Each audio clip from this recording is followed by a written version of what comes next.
నమస్తే, నేను మీ శ్రీనివాస్ పెర్మండ. ఈ రోజు మనం స్పీకర్ మరియు ట్రైనర్కి సంబంధించిన డిఫరెన్స్ గురించి మనం తెలుసుకుందాం. పబ్లిక్ స్పీకర్ తనకు తెలిసిన దాని గురించి కంఠస్థం చేసిన ప్రసంగాన్ని మాత్రమే అందిస్తాడు. ట్రైనర్ వచ్చేసి ప్రతి ఒక్కరితో మాట్లాడతాడు, కాలక్రమేణా వారిలో మార్పు తేవడానికి దోహదం కూడా పడతాడు. స్పీకర్ వచ్చేసి ఎప్పుడు కూడా వన్ వే ఇంటరాక్షన్ మాత్రమే ఉంటుంది. తనకు తెలిసింది మాత్రమే చెప్తాడు. ట్రైనర్ తను నేర్పిస్తూ నేర్చుకుంటాడు.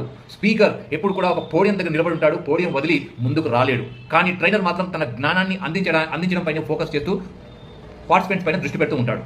తర్వాత నెక్స్ట్ వచ్చేసి ఒక పబ్లిక్ స్పీకర్ వీలైనంత ఎక్కువ మంది వ్యక్తులతో మాట్లాడడంపై దృష్టి పెడతాడు. ఎందుకంటే పబ్లిక్ మీటింగ్స్ ఉంటాయి, పెద్ద పెద్ద మీటింగ్స్లో ఎంత ఎక్కువ మందికి తన మెసేజ్ ఇవ్వాలని చెప్పేసి చూస్తాడు. కానీ ట్రైనర్ మాత్రం చాలా తక్కువ మంది పార్టిసిపెంట్తో మాట్లాడతాడు. ఎందుకంటే తక్కువ మంది పార్టిసిపెంట్తో ఇంటరాక్షన్ చేస్తాడు.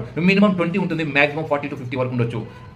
తర్వాత ఒక పబ్లిక్ స్పీకర్ వచ్చేసి తప్పులు లేకుండా ప్రతిసారి ఖచ్చితంగా ఒకటే స్పీచ్ను ప్రజెంట్ చేస్తాడు, అలాగే ట్రై చేస్తూ ఉంటాడు. కానీ ట్రైనర్ మాత్రం ప్రతి పార్టిసిపెంట్పై ఫోకస్ పెడతాడు, దృష్టి పెడతాడు.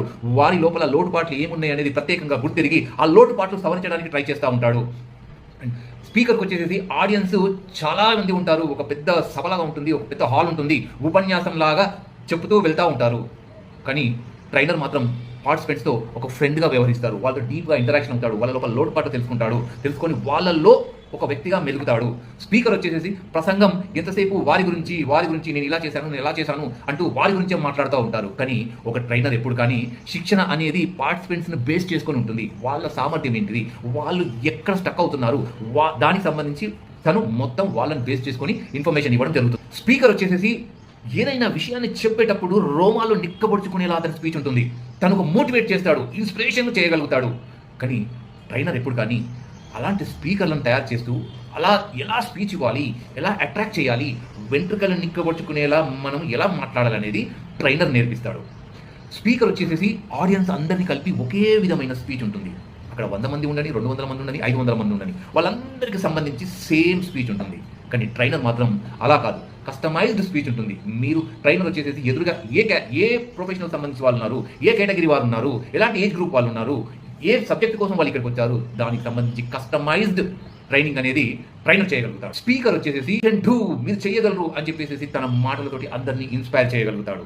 కానీ ట్రైనర్ వచ్చేసి మీరు ఎలా చేయాలి, ఎలా సాధించాలి, ఎలా చెయ్యగలరు అనేది ట్రైనర్ నేర్పిస్తూ ఉంటాడు. స్పీకర్ ఎప్పుడు కానీ ఎదుటి వారితోటి ఒక 5% ఇంట్రాక్షన్ మాత్రమే ఉంటుంది. 95% తనే మాట్లాడుతూ వెళ్తూ ఉంటాడు. ESR నో అంటూ ఇలాంటి సమాధానాలతో ఒక 5% మాత్రమే మాట్లాడిస్తాడు. కానీ ట్రైనర్ అలా కాదండి. 60% పార్టిసిపెంట్స్ ఇంట్రాక్షన్ ఉంటే 60% పార్టిసిపెంట్స్ తోటి మాట్లాడిస్తారు. ఒక 40% మాత్రమే ట్రైనర్ మాట్లాడతారు. అండ్ స్పీకర్ ట్రైనర్స్ని తయారు చేయలేడు. కానీ ఒక ట్రైనర్ ఎంతో మంది స్పీకర్లను తయారు చేయగలుగుతాడు. ఇది ట్రైనర్కు మరియు స్పీకర్కు ఉన్న క్వాలిటీ.